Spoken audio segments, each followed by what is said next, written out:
epistle, it prefaced how a mindset of a believer should be, or how the thought process, the outlook of life a believer should have, regardless of how high they get or how low they get, regardless of how sunny it is or how gloomy it is.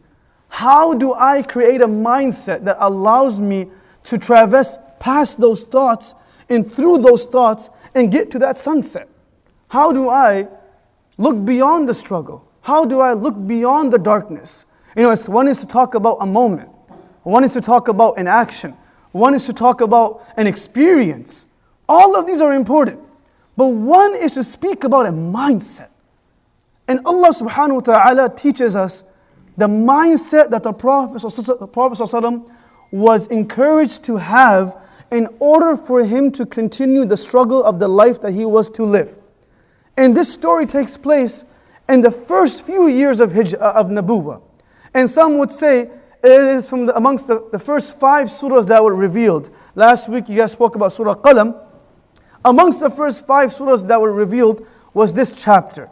And in this chapter we find the human side of the Prophet ﷺ, where the Prophet ﷺ was also a human. The Prophet felt lows and highs. The Prophet felt the struggle of isolation. The Prophet felt the struggle of being isolated and being cornered. That is not something which only we feel in our campuses. It's not something that only we feel in our workplaces. It was a reality that the first believer, the strongest believer, had to live through. And hence Allah subhanahu wa ta'ala encouraged and discussed and opened up this mindset in this surah. And this surah, for those that want to guess, is what? Anyone want to guess what surah this is? Surah Anyone, sisters? Surah Al-Duha. And at a personal level, I can say it's one of my favorite surahs. And this surah also had a story. It had a background. And there was something that took place in the life of the Prophet ﷺ which brought him to his knees. You know those moments in life where we're cornered in and we're on our knees and we're experiencing tears coming down our cheeks. For whatever reason that may be, that's something which the Prophet experienced multiple times in his life. And what allowed him to go beyond those moments and allow himself to see the light at the end of the tunnel was this foundation which Allah had created for him. And the surah begins with وَالضُّحَى وَاللَّيْلِ إِذَا سَجَى مَا وَدَّعَكَ رَبُّكَ وَمَا قَلَى. And we will spend some time on these 3 verses. The story takes place that the Prophet ﷺ received wahi. The first wahi began with Iqra, and there was some continual wahi after that.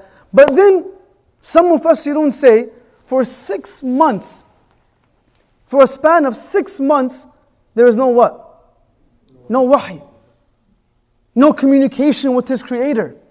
No visits from his beloved friend in Jibreel. No talking to Allah.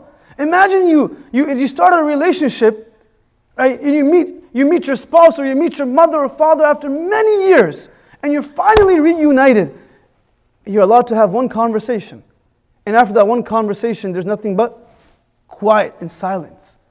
And you're like, oh, I just experienced something so powerful. I want more of that. I need that. I enjoy that. Allah gives the Prophet ﷺ the initial commencement of wahi to Iqra in Surah Mudaththir, Surah Muzammil, Surah Qalam, and then what? 6 months of silence. Some even go to a point in which they say that the silence of the fatara, of the time period in which the Prophet did not receive any wahi, was 2 years. Some say it was a few weeks. But regardless of how long it was long enough to make the Prophet feel sad. It was long enough to make the Prophet feel alone. It was long enough for him to think that, wow, what's happening to me?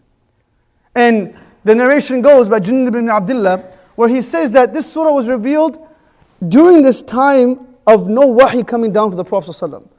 And during this time, the people of Mecca began to approach the Prophet, from amongst them the wife of Abu Lahab himself, and other enemies of Islam. They came to him and said, hey man, looks like your devil has left you.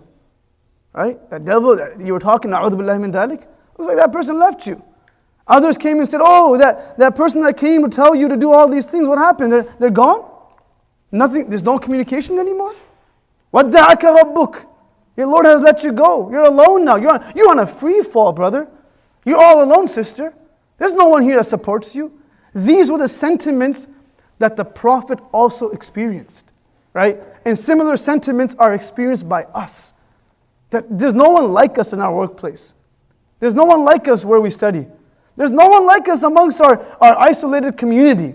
And there's no one that truly supports these things that I believe in. It's okay. It's all right. Because the Prophet experienced the same exact thing. To think that we're always supposed to be happy is a mindset that we have to put aside.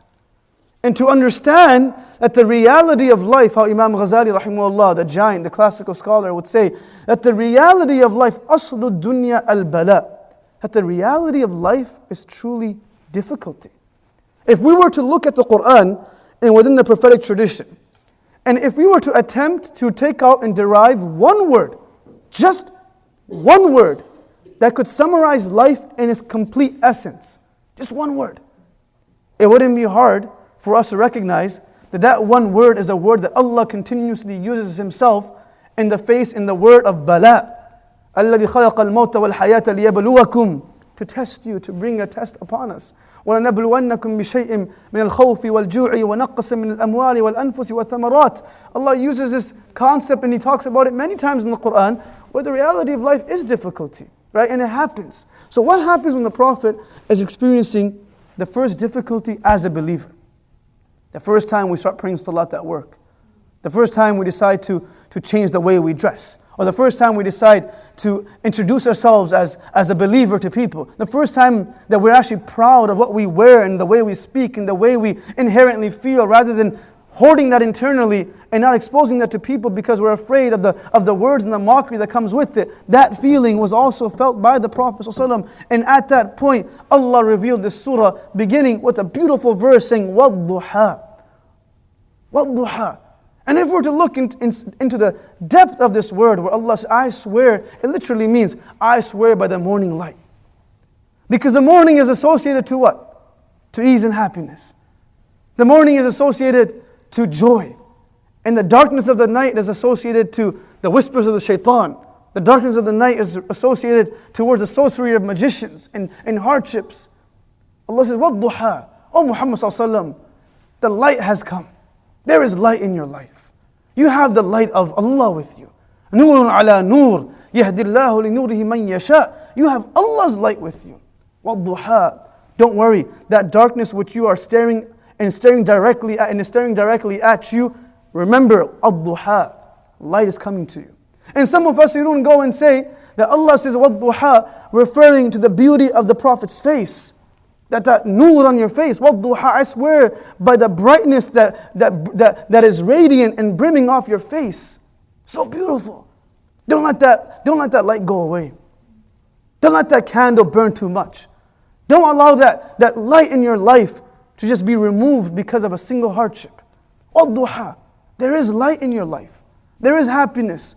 وَاللَّيْلِ إِذَا سَجَى, and I swear by the night when it becomes still. Meaning, I swear by the night, that time in which everything is still and stagnant, and there's no moving, there's no harakah, there's not much happening, and now you're alone, and now your emotions come and overtake you, and now you start thinking, and now you start imagining, now you start reflecting.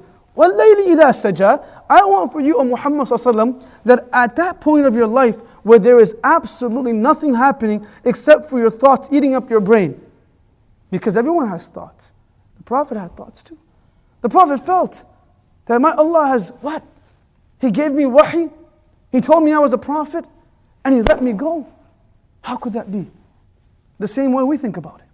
How could it be that I am studying harder than my classmates and I'm hoping to get better grades than them, but they get a job before me? It's not fair. How is it possible that I put in more hours and reach all my goals that my boss has set for me, but I don't get that promotion? How is it possible that people that are not as practicing as me, you look at them and they have nothing but happiness in their life? Allah speaks about those people and He says, وَلَا تَحْسَبَنَّ الَّذِينَ كَفَرُوا أَنَّمَا نُمْلِي لَهُمْ خَيْرًا لِأَنفُسِهِمْ إِنَّمَا نُمْلِي لَهُمْ لِيَزْدَادُوا إِثْمًا. Allah says, don't think that people that are just enjoying the fluttery of life, they're okay. No, that's Allah allowing them to benefit from now. And there will always be a time where they also go through difficulty, where the Prophet says, the sunnatullahi إِذَا رَفَعَ شَيْئًا وَضَعَهُ وَإِذَا وَضَعَ شَيْئًا رَفَعَهُ. That it is the sunnah of Allah, when anything is at a high point, it will come down. And when anything is at a low point, it will go up. There's going to be fluctuating thoughts that come to our mind. There will be different experiences that we're going through as we live through life. That was the same thought that came to the Prophet ﷺ, that Allah has left me? How can Allah forsake me? How can Allah do this to me? How can Allah do this to me? These words, we can hear the echoes of it in our mind because we've all said it before. We've all thought about it before. And if we haven't, then we're lucky. Everyone's gone through it. Allah says, hey man, مَا وَدَّعَكَ رَبُّكَ وَمَا قَلَى. O Prophet of Allah, your Lord, وَدَّعَ literally means not to say salam. وَدَّعَ doesn't mean to say bye and I'll see you later, I'll see you tomorrow. وَدَّعَ comes from the root letters of wida'. We've heard about Hajjatul Wida', the farewell pilgrimage. We've heard about Khutbatul Wida', the farewell address that the Prophet gave in his Hajj. These are wida'as, which literally means an absolute final statement, an absolute final goodbye. مَا وَدَّعَكَ. Your Lord will never forsake you, and He had never forsaken you. He never let you go. He was always around. وَإِذَا سَأَلَكَ عِبَادِي عَنِّي فَإِنِّي قَرِيبٌ أُجِيبُ دَعْوَةَ الدَّاعِ إِذَا دَعَانِ. When they say, oh Muhammad, when the Sahabas ask Sallallahu, when they ask you about your Lord, respond to them with the affirmative. أَنِّي قَرِيبٌ. Your Lord is right around the corner. Right? Allah will manifest Himself in our life in many ways. Right? And Ibn Qayyim rahimahullah would say that many a times Allah will bring a blessing in the form of a bala. And many a times Allah will bring a difficulty in the form of a blessing. Right? Sometimes a blessing comes and it looks like a blessing, but in reality it's covered internally with a difficulty. And vice versa. The vice versa is also true. So he says, regardless if it's a blessing or a difficulty, take the best from it and try to make the best from it. مَا وَدَّعَكَ رَبُّكَ وَمَا قَلَى. Your Lord didn't let you go. Your Lord never left you. He's right around the corner. وَنَحْنُ أَقْرَبُ إِلَيْهِ مِنْ حَبْلِ الْوَرِيدِ. Even in those times of our day or those times of our life where we think and we reflect upon our du'as not being accepted physically and it's not being shown to us, when we see that despite us praying more, sometimes there's more difficulty. It's the reality of life. Right? How do I get through that? Allah creates a mindset for us. That the mindset that we should have, the outlook on life that we should have is مَا وَدَّعَكَ رَبُّكَ. That Allah can never let us go. Allah will always be with us. And Allah is always supporting us. وَمَا قَلَى. It's interesting, Allah says, مَا وَدَّعَكَ رَبُّكَ means your Lord never left you. وَمَا قَلَى means because the people of the Quraysh started saying your Lord is unhappy with you. So sometimes people will come to you and say the difficulty in your life is in lieu of what? Allah being unhappy. It can happen. Difficulties can come for two reasons. One is due to our own sins, and the second is due to the hope that Allah wants us to raise our ranks in this world, in the akhirah. So a difficulty comes to actually enhance our closeness to Allah, not to distance us from Allah subhanahu wa ta'ala. So, وَدَّعَ رَبُّكَ, your Lord has left you. وَمَا قَلَى refers to the fact that your Allah is not happy with you. Qala means Allah is not happy with you. This is why this happened to you. This is why that happened to you. So it's important for us to realize the mindset that we should have with difficulties that we are dealing with is to say that, oh, you know what? I got to stay positive. And it's not equally important. It's more important that when someone else is going through a difficulty, that we utilize the same process for them, not the opposite. A lot of times when someone's going through difficulty, it's very easy to say, oh, don't worry, so it'll pass by, right? Oh, you know what? It's written for you. No, it's more important to say that you'll be all right. Give them some form of what? Some encouragement, some motivation. Give them a light to look at. Smile at them. Be there wadduha for them. Be their light for them. Right? Don't be their darkness for them. So the same way we're supposed to think positively for ourselves, we should think positively for others. A lot of times what happens is when someone else is going through difficulty, it's like, yeah, that was going to happen anyways because they were doing that sin. Or that was going to happen anyways because they didn't pray salat. No. Give them the benefit of the doubt as well. Just the same way Allah is giving us the benefit of the doubt. Right? Nonetheless, وَمَا قَلَى, the second part of the ayah is Allah is not unhappy with you. So Allah in this story is teaching us the mindset that we have to live our life with. As believers, we will always be people who will be strangers in the world. بَدَأَ الْإِسْلَامُ غَرِيبًا فَسَيَعُودُ غَرِيبًا فَطُوبَى لِلْغُرَبَى. The Prophet says that, hey man, this religion started off as something strange. It came in an era in which people gave absolutely no respect to other people that were inferior to them in this society. There was absolutely no respect given to people that were slaves, or their daughters are being buried, no inheritance given to the women. The men are fighting over the most petty of things in a time in which the worst of eras, where people are worshipping 360 idols, and you're coming and telling them to worship one Allah. It's going to be strange. And to be strange is a sign I'm a believer. This is why the reality of deen is the balance of two things. The balance of two things. Number one, I'm not supposed to completely assimilate. And neither am I supposed to completely isolate myself. There's a balance. That I, as being a Muslim in this community, I need to assimilate, but I also need to find my own isolation. And we find that in the second and third surah that was revealed. Ya ayyuhal muzammil qumil layla illa qalila. That means find your own Allah in your own time, isolate yourself, speak to your Allah. And Ya ayyuhal muddathir qum fa'andir means assimilate with people. Allow that strength that you're able to bear at night to become a source of power and strength for you in the day. That because you were able to connect to Allah at night, you feel connected throughout the day. A simple example of that is, hey, what happens to us if we don't charge our phones at night? Right? I know what happens to me. I don't know what happens to all of you. Well, when the phone doesn't charge at night, or if I thought it was in the socket, but it wasn't in the socket, that's a bad day for me, right? Unfortunately, we're weak creatures that we're so dependent of these types of things. But phone doesn't charge the entire day. I'm like, you're struggling. Hey man, I need a charger. Can you give me a charger? That charger for us is the night. That's the time we connect to Allah, where we spend a few minutes with nothing but Allah subhanahu wa ta'ala. Right? Even if it's a few moments. Like imagine you're in a relationship with the person and you don't communicate with them at all. And the only thing you do with them is benefit from them. It's a one-side incentivized relationship. No spouse will stay with you. No sibling will stay with you. No friend will stay with you. That every time you call them, it's for what? Hey man, hook it up, bro. I need this. I need to find a car. I need some money. No friend will stay with you. Because it's a one-side incentivized relationship. And there's no communication. Every other text is asking for help. Right? And we should always be available to help people. Similarly, there's a relationship that we have with Allah subhanahu wa ta'ala which has to be what? In some way, some form reciprocal. Allah continues to give us, we continue to ask.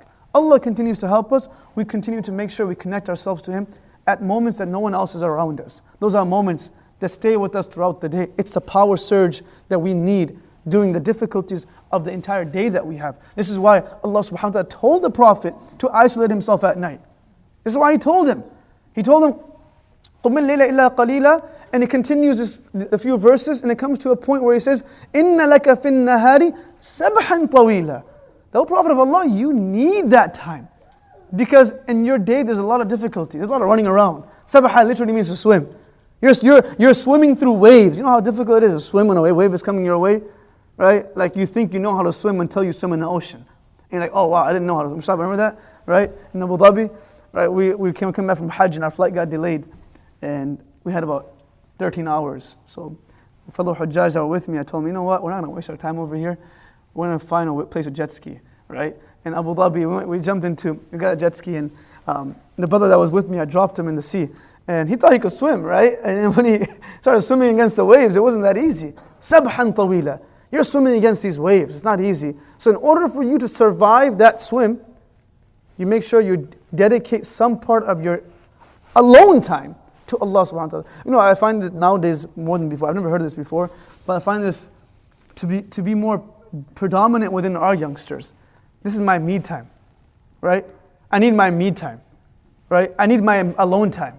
Well, yeah, you do need your me time, but what does your me time consist of? That's my me time, right? Your me time should consist of things that whatever you enjoy as long as it's permissible. But that me time should also consist of something to do with Allah subhanahu wa ta'ala. May it be just spend حَاسِبُوا أَنفُسَكُمْ قَبْلَ أَن تُحَاسَبُوا, spending a few moments thinking about your day and having some form of accountability, right? Imagine you don't look at your accounts for an entire year. And at the end of the year, it's tax time. Like, oh wow, I didn't realize what was happening with my accounts. Like imagine your father does that with you. Right? He'll find you and take care of you, right? So we can't even live without looking at our accounts for a week. Oh, where did that go? Where did this go? Accountability on a nightly basis, just thinking about what we actually did. Nonetheless, the mindset that Allah creates for the Prophet ﷺ through this story and through this entire surah is you will not be left alone as long as you know that I am with you.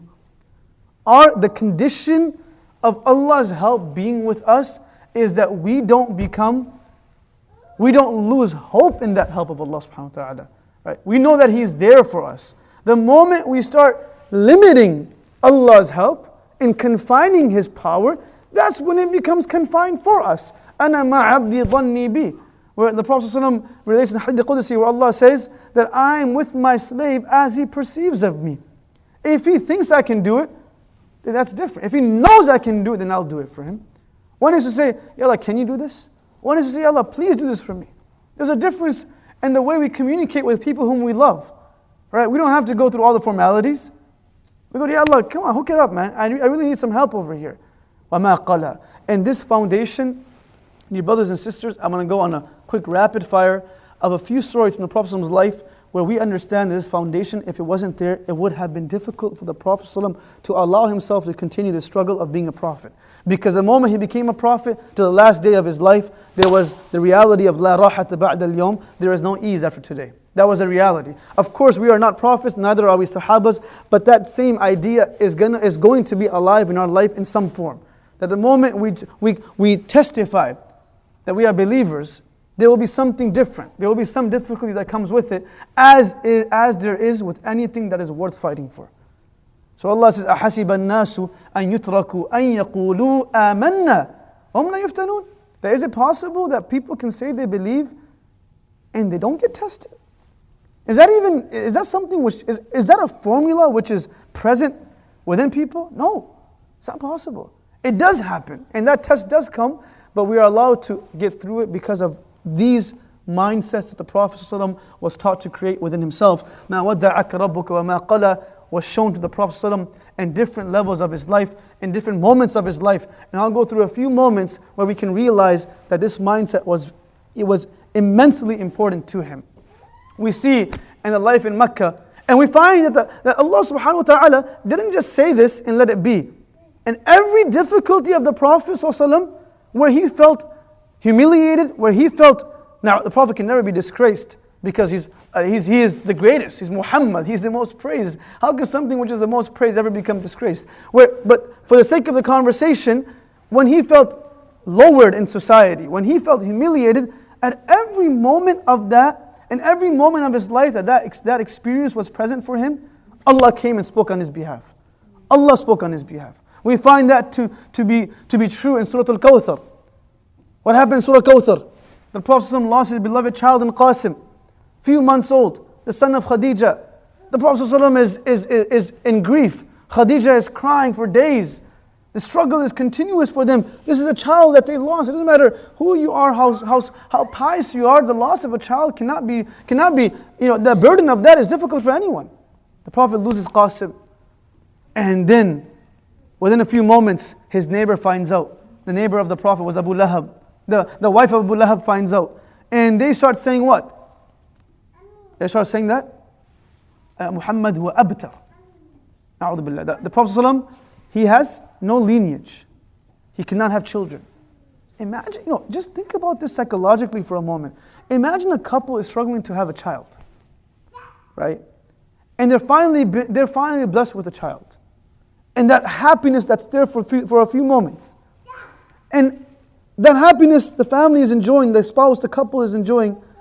And after a few moments, the epitome of happiness is snatched with them instantly. How low can that couple be? How low can those people be? Right? They're at rock bottom. That's the easiest way of understanding it. And then on top of that, there are people in the community that say what? You were never supposed to have children anyways. Na'udhu billah. You can't have any kids, man. Have you seen, you know who you are? You can't have any kids. That makes the entire situation worse. So the Prophet is at a low point.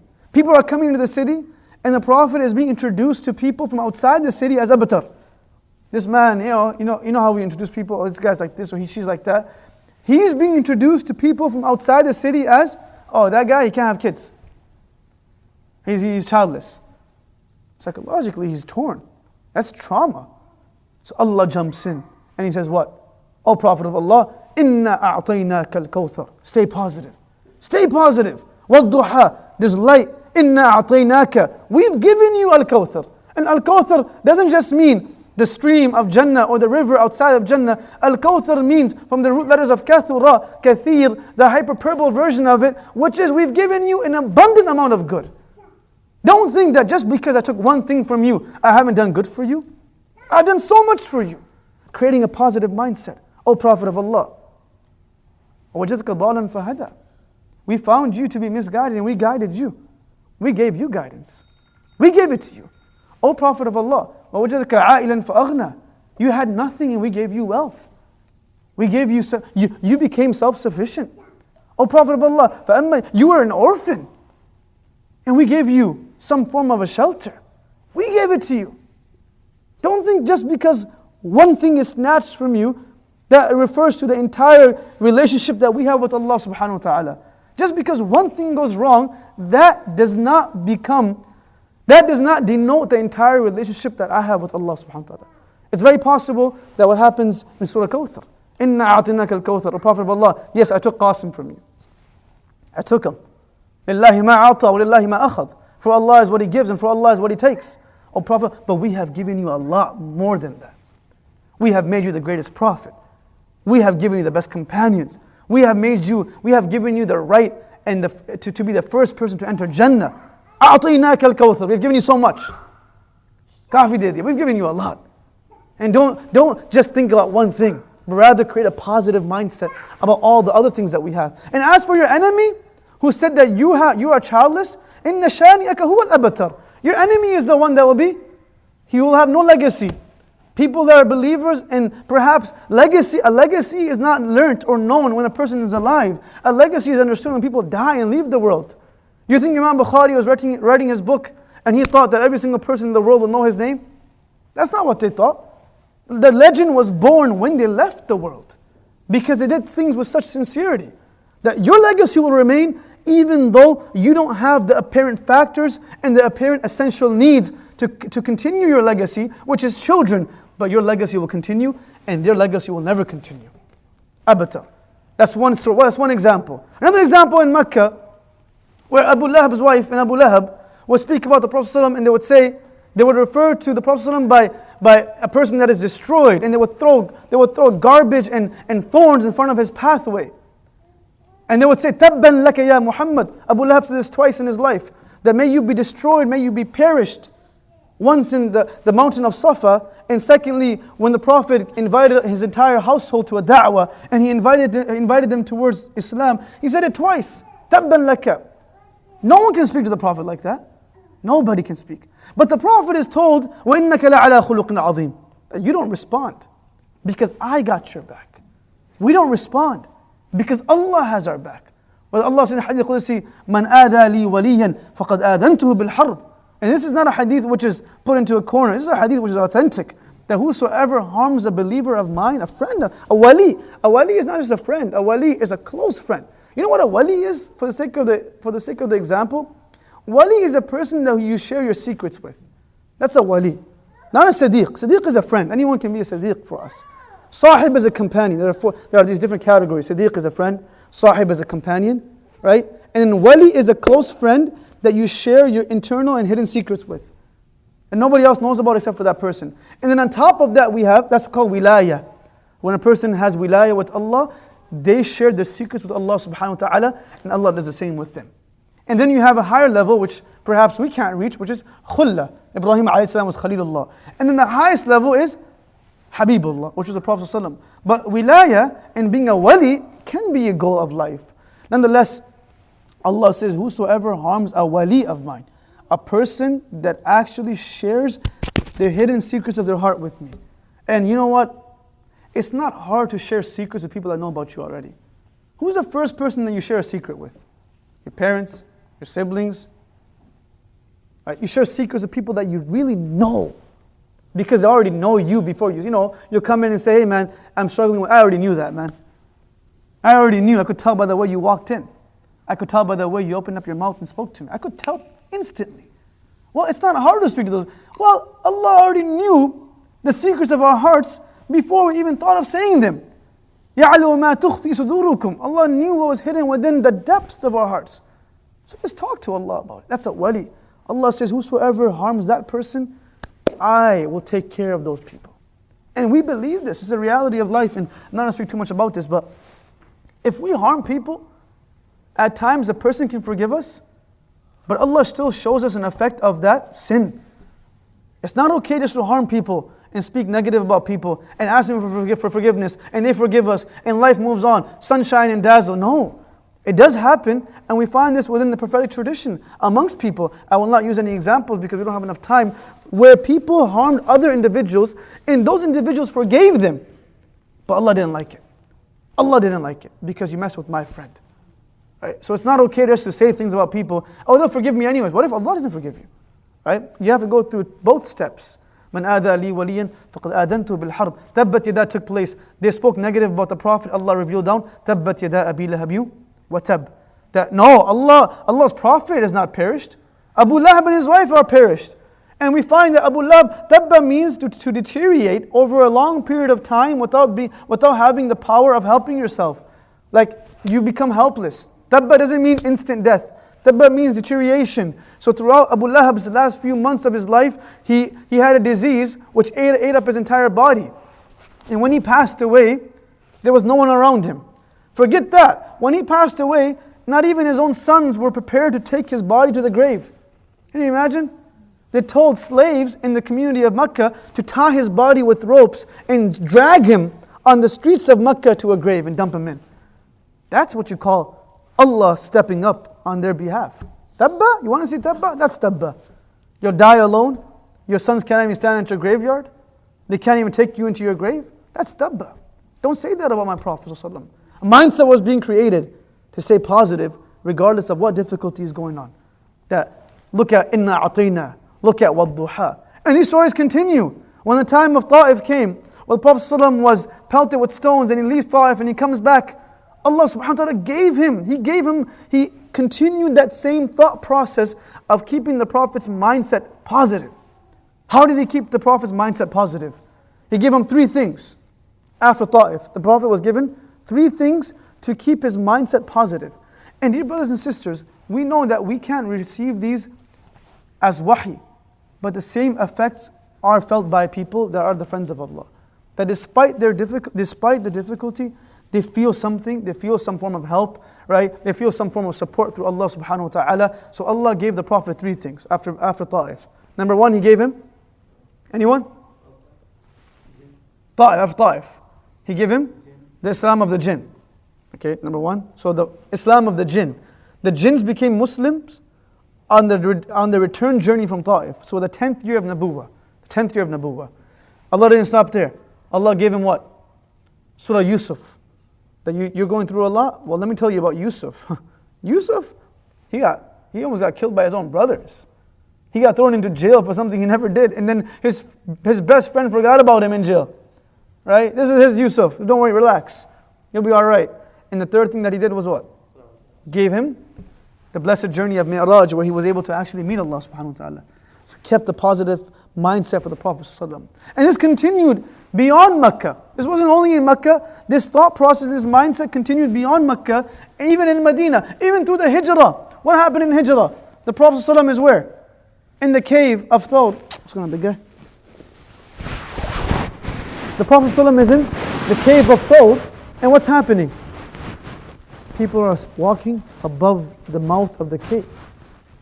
And there's what? Negativity that steps into the mindset of Abu Bakr radiallahu anhu. Oh my God, Ya Rasulullah, لو نظر تحت قدميه لأبصرنا. If they just look down beneath their feet, they'll notice that we're here and then we're dead, we're toast. That mindset came to Abu Bakr. What's going to happen to us? The Prophet ﷺ taught his companion the mindset that Allah taught him. What was that mindset? Oh Abu Bakr, إِذْ هُمَا فِي الْغَارِ إِذْ يَقُولُ لِصَاحِبِهِ لَا تَحْزَنْ. Hey, don't worry. Don't grieve. Don't grieve. Don't get sad. إِنَّ اللَّهَ مَعَنَا. Not إِنَّ اللَّهَ مَعِيَّ. Not Allah is with me, because the mindset of Allah's closeness and nearness is not limited to our Prophet. The mindset of Allah's nearness and closeness is general for every single person who believes Allah is near to him or near to her. It's for everyone. Inna Allah ma'ana is all inclusive. Inna Allah ma'ana is not selective. Inna Allah ma'ana is for every single person, regardless of how far they are from deen. It doesn't matter how far you get from your parents, your mother and father will still love you. Inna Allah ma'ana, Allah is still with me. And Allah is with us, creating a mindset for his beloved companion Abu Bakr, which was different than how Musa treated his people. When Musa ﷺ got cornered in front of the sea, and the people of Fir'aun were behind him, the army of Fir'aun, and as they started nearing, inching closer, the people of Musa said, You've killed us, Musa. You brought us to this place, and you're the one that will have the blood of you will have our blood on your hands, because you brought us over here. And Musa responded by saying, alayhi salam, Kalla inna ma'iyya rabbi sayahdin. That Allah is with me, He will guide me. That was Musa alayhi salam. But for the Prophet ﷺ, it was what? Inna Allah ma'ana. فَأَنزَلَ اللَّهُ سَكِينَتَهُ عَلَيْهِ. Allah sent down this positive mindset to them. Sakina, relax, comfort, ease, serenity. دع الأيام تفعل ما تشاء وطب نفسا إذا حكم القضاء ولا تجزع لحوادث الليالي فما لحادث الدنيا بقاء ولا حزن يدوم ولا سرور ولا بؤس عليك ولا رخاء. Imam Shafi rahimahullah says that allow the days to continue to progress, because everything will finish sooner or later. Right? Imam Ghazali rahimahullah says, وَفِي كُلِّ نِقْمَةٍ ثَلَاثُ نِعَمٍ. In every difficulty there are 3 blessings. In every difficulty there are, how many blessings? 3 blessings. You guys ready for this? The first blessing. The first blessing of every what? This is creating a positive mindset. Because every single person goes through this. 3 blessings, and I'm going to ask you guys this in 2 weeks, inshallah. Please try to remember. Every difficulty has 3 blessings. The first one, وَلَلْآخِرَةُ خَيْرٌ لَكَ مِنَ الْأُولَى. That what's about to come to you, right, in the akhirah, is better for you. That's a blessing. I.e., the first blessing is, the difficulty is not in my deen, it's in my dunya. Which is very important. Like, I'll give you an example, right? A person can lose a family member, and that difficulty will last for a very long time. But they know that family member will be reunited with them in the akhirah. Like, I met a mother in Houston last Ramadan who lost her baby, her daughter, who was about 2 or 3 years old. She had a brain hemorrhage. And she was sad. I mean, who wouldn't be sad? It would be inhumane not to be sad. But after having a discussion with her, enjoying with her, I saw that woman smiling. I saw her talking to her husband. I noticed that she was enjoying life. 1 year later, she's still moving forward. And yet, the other example that I give was I met another mother, right, that didn't lose her son or daughter to life. They lost their son and daughter to what? To Islam. They lost them from Islam. Right? If they left the fold of Islam, that mother never smiles. Because the difficulty is now not in my deen, in my dunya, now it's in my deen. A difficulty that I should be afraid of is a difficulty of not having the ability to pray salat. That's a difficulty, man. That's a difficulty in my deen. A difficulty that I should be afraid of is a difficulty of not being able to make dua. That's a difficulty. Everything else is it's going to pass by. So the first ni'mah in my difficulty, that it's not in my deen, it's in my dunya, and dunya will soon pass. Number 2, the second blessing in my difficulty is that what will come will be better for us. And the third one, which he mentions, is that this will also pass. This will also pass, and it could have been worse. It could have been worse. I got in a car accident, I lost my car. Well, guess what? It could have been worse. I could have lost a limb, right? It could have been worse. I'm driving back from work and it's I don't like my job, I don't like my boss, I'm driving back, it's a difficult day. Have a positive mindset. Don't have a negative mindset. It could have been worse. What if you didn't have a job? How would you serve your family then? You're driving in a car that doesn't have heat. Well, what if you didn't have a car? What if you didn't have a car at all and you had to take the bus to work? And you had to live like the people that live in our countries back home, right? What if that happened to you? So it could have been worse. I mean, you hear people saying that it's okay to say things, but not to drown yourself in this negativity. That I hate my job, I can't believe I'm working here, I can't believe. No. Well, do you ever think about the fact that you're still able to feed your family, man?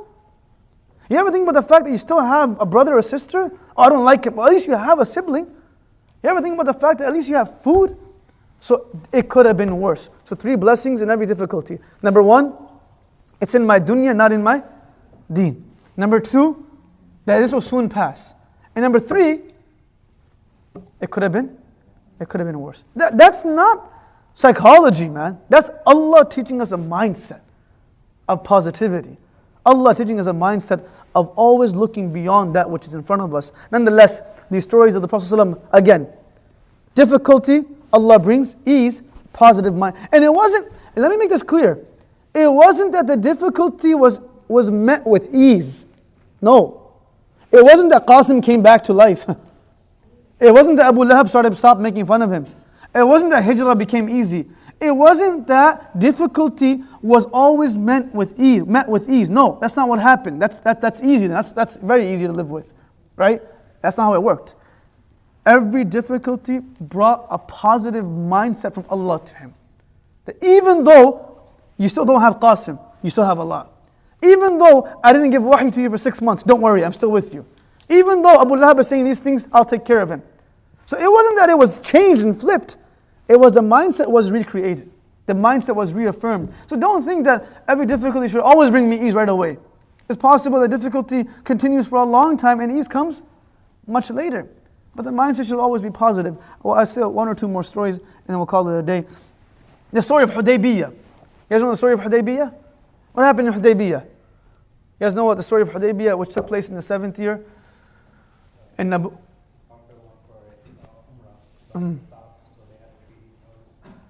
Beautiful. The Prophet ﷺ went for Umrah saw a dream. He went for Umrah and he got stopped in the outskirts of Mecca. Guess what? Imagine going to Umrah, right? You take a flight, you pay for your ticket, and you get to Mecca or Medina and they say, what? You don't have visa, go back. Listen, you can be a person that never prayed in their life, but you still cry. That's a difficult experience, man. I made it all the way here and we don't even have Iman. Imagine the Prophet and Sahabas. They're mountains of Iman. Coming to Mecca for Umrah and guess what? Go back. That is a low point. Such a low point in which even Sahaba started saying to Ya Rasulullah, what's going on? Are we not on the truth? Umar would come to the Prophet, go to Abu Bakr. Why are we hiding for? The Prophet remained quiet. Because even in this difficulty, the positive mindset was revolving and working. Something is happening behind the scenes that I don't know about. And as they were able to get through that difficulty, ease was brought to them. Where Allah says, "Inna fatahna laka fathan mubina." O Prophet of Allah, we've given you a clear victory. And the Prophet, before reading this ayah to anyone else, called Umar radiallahu anhu. Umar, you come here. You said that, why are we going back? Well, here it is. Allah said what? We've given you a clear victory. So when we're able to get through that difficulty, there is, on the other side of the door, some ease for us. But if we get stuck in that difficulty, Shaykh Sulman Mullah said beautifully. He said the difficulty is something that everyone deals with. But the mindset is something that you create. You can be going through something difficult, but you can make it worse for yourself by the way you perceive it to be. Or you can be going through something difficult and you can start thinking positively about it and allow yourselves to deal with that difficulty. It's still going to be there. It's not going to just disappear. It's still going to be there, but you're able to get through and start living your life. Hudaybiyah was another example. Uhud was an example. What happened in Uhud? In Uhud, the Prophet ﷺ told the archers to stay on the mountain, and they left the mountain. And because of that, they lost 70 Sahabas, 70 companions. And you're not talking about 70 companions when there were 124,000 companions. You're talking about 70 companions when there was only a handful of companions. That's a big deal. 70 companions? The Prophet got hurt. He's bleeding. His tooth became shaheed. His close Sahabas became shaheed. Difficult time. Allah creates a continual mindset. O Prophet of Allah, Hey, إِن يَمْسَسْكُمْ قَرْحٌ فَقَدْ مَسَّ الْقَوْمَ قَرْحٌ مِثْلُهُ. O Prophet of Allah, if difficulty has come to you, it came to them last year, right? In Badr they lost. In Badr, they lost 70 people. In Uhud, you lost 70 people. So if you're going through difficulty now, guess what? They went through it last year, so it's not a big deal. وَتِلْكَ الْأَيَّامُ نُدَاوِلُهَا بَيْنَ النَّاسِ. The days continue to revolve, and a time will come where you're also at ease again. And that happened the next year, and the next few battles by the time of Fath Makkah took place 5 years later. So again, Allah subhanahu wa ta'ala preaching the mindset of positivity. Imam Wazai rahimullah uses his example, speaking about the difficulty of this world. He uses the example of a father and a son. And he says, imagine a father that is holding his baby toddler child, right? And he plays with him by throwing him up in the air, right? Just allowing him to, you know how we do it? Some of us Desi parents are, I'm an uncle, so I know how to do it with my nephew. Let him go, right? And if he falls back, hopefully he does, man. If he doesn't, then we're going to have a big hospital bill. So you let that child go, and when it comes back. So when you let that kid go, initially he's what? Or she. Initially when he goes, oh my God, that's so fun, right? That first moment. And then he realizes what? Brother, this ain't that fun anymore. You know, where's my dad at? Where's my mom? Where's the, who's holding me? I'm alone, I'm just alone? But a few moments later, what happens? He comes back into your arm, and into your grasp. And guess what? He's laughing. He says, what? Do it again. Do it again. Same emotion. What? He says, that's the same way Allah treats us in this world. That Allah let us live in this world, and we're like, we're all alone. No. The same way your father's going to grab you anyways. Allah says, I'm there. I'm just letting you live for some time. And when the akhirah comes again, I'm taking you back into my grasp and into my comfort, into your comfort. There's a few moments of that interval in which the child is just alone for a few moments. That's it. And after that, it comes back into the grasp of the father or the mother. You know, it's an example of, you know, if we have children, if we take them to the dentist. I don't know about you guys. I mean, I hate the dentist, right? Everyone does. I mean, it was one, like, you know, muttafaq alayh profession, which children don't like. Like, no one wants to go to the dentist. But hey, man, if we're going to make that much money, then become a dentist, right? And give it to Miftah. No. So, you take a kid to the dentist, what happens? It hates it. You put my teeth, that feeling, that smell. No one likes it, right? And when the child goes to take off a tooth, he's crying the whole time. The dentist doctor pulls off the tooth. Guess what happens? A few moments later, the child stops crying. And he says, that's all it was? I was shrieking and crying the entire time just out of fear for that? That's all it was? It was nothing. It was a moment and it was gone. That's the world for us. We're crying and screaming over something which will stay for such a limited time, and then it will be gone. Right? Imam Ghazali draws a beautiful parallel where he says, the way we look at the world is a reflection of our heart. Right? And he says to have a positive mindset, you don't need to have a positive mind, you need to have a positive heart. And he uses the example that, and I'll share the story and I'll end it, right? He says, I used this example in my Miftah class the other day, where a king says to two architects that make for me the best castle you can make. And I'll give you all the money you need to create that castle or that palace. And he has two people. Imagine he has like one group of like Desis and the other group of Chinese, right? Chinese are smart people. So look at what they do. The Desis go ahead and say, King, man, we need this, we need marble, we need all this. I mean, kharcha to hum kar sakte hain aram se. Yeah, it's easy. We can spend as much money. Like, hey, give us this. So the Desis are working in their palace is hidden. You can't see what they're doing while the work is going on, because we don't know what Allah is doing behind the scenes, right? Palace is hidden. And these people are working, building this palace. And they say after 30 days, it will be the day of revealing your palace. So but the Chinese people haven't asked for anything. They haven't come to the king and asked for money, asked for materials. They're just chilling, right? For the sake of the example.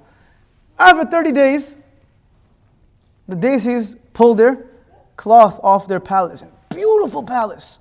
Beautiful. Marble, gems, glittering, shiny. And then the king says to the other people, pull off your palace too. And they pull off their cloth, and there's a huge mirror. All there is what? A huge mirror. So when the king looks at the mirror, guess what he sees? The reflection of the palace that they made. So they made all the effort, and these guys are reflecting that. So that's life. It's all about, if we clean our hearts, we're able to see the beauty of the creation of Allah all around us. If we purify ourselves internally, the things that are beautiful, everything that Allah created is beautiful. Alhamdulillah Rabbil Alameen, meaning everything that Allah has made is beautiful. Nothing is not beautiful. To say something is ugly is wrong. Everyone is beautiful. But in order for me to experience that beauty, it's not about how hard we work, it's about how smart we think about our heart and we clean our heart. How smart it's not about, everyone's busy. Even the kid says, I'm busy. What are you busy with? I'm playing Fortnite. I mean, the most overly used term in the world is busy, right? You're not busy to be efficient. Our efficiency comes by us connecting ourselves to Allah and cleaning that heart of ours. And that allows us to see the reflection of the world, which is positive for us. And it allows us not to be in a negative mindset all the time. It is important for us as youngsters, as parents, because everyone is dealing with mental health, depression, being isolated by people, right? It's important for us to remember these are real things that happen. And it's not all to do with spirituality. Some people actually deal with these things and we hope that we can help them. But at a spiritual level, the remedy for that is to create a positive mindset. And to make sure that we realize that how Allah spoke to the Prophet, Allah is also speaking to us. We just have to allow ourselves to benefit from that speech. Because the Quran was revealed to the Prophet ﷺ, but revealed for us. How there was an ayah that was revealed about hoarding gold and silver, right? And Abu Dharr radiallahu anhu, and Sahaba, Abu Dharr would tell people, give that gold away, give the silver away. Sahaba would say, after we give zakat, we can keep it. That's the reality of it. But he would say, no, you should give all of it away. That was his mindset. So the Sahaba said that ayah that you're referring to, in which Allah is talking about people that don't give charity, is referring to Bani Israel. It's not referring to us. It's just telling us their story. Sahaba said this. Guess what Abu Dharr said to him? He said, نَزَلَ فِيهِمْ عِبْرَةٌ لَنَا. It was revealed about them, but for us to take a lesson from it. So Ad-Duha is revealed to the Prophet. Al-Kawthar is revealed to the Prophet. لَا تَحْزَنْ إِنَّ اللَّهَ مَعَنَا is revealed to the Prophet. The story of Yusuf is revealed to the Prophet. إِن يَمْسَسْكُمْ قَرْحٌ is revealed to the Prophet. But it's for all of us. And guess what? The greatest of all these things that were revealed to the Prophet in this difficult 23 years was the salat that he was given in Mi'raj. And we still have that. And we can still benefit from that. May Allah subhanahu wa ta'ala allow us to understand that feeling that is not wrong, but allowing that to grow is on us. Allowing that seed to become an entire tree is us watering it. So we have to make sure we don't water those thoughts, and we rather think how Allah taught us to think, with a positive mindset, and how the Prophet ﷺ dealt with the same things that we deal with. He dealt with isolation. He dealt with being on the floor on his knees and not receiving a du'as, not receiving an answer for his du'a for 6 months, asking Allah to give him wahi. And for 6 months the Prophet is asking for wahi and he's not getting wahi. Du'a is not instantly answered for him. But yet Allah, when He speaks to him, he says, hey, you have light in your day, don't worry. You have a duha, right? Hey, وَالْآخِرُ خَيْرٌ لَكَ مِنَ الْأُولَى. What's going to come your way is far better than what's already here. And then He reminds him of all the blessings He gave him. And He ends off the surah by saying what? The last ayah. وَأَمَّا بِنِعْمَةِ رَبِّكَ فَحَدِّثْ. All the blessings that you have, your responsibility is to use that talent and use that blessing to benefit people. أَمَّا بِنِعْمَةِ رَبِّكَ فَحَدِّثْ doesn't mean to show off our blessings. It means that a blessing can only be defined as a blessing if people can benefit from it. If people don't benefit from my blessings, that is the most selfish way of living. If أَمَّا بِنِعْمَةِ رَبِّكَ فَحَدِّثْ means whatever blessing I have, I can be generous with it.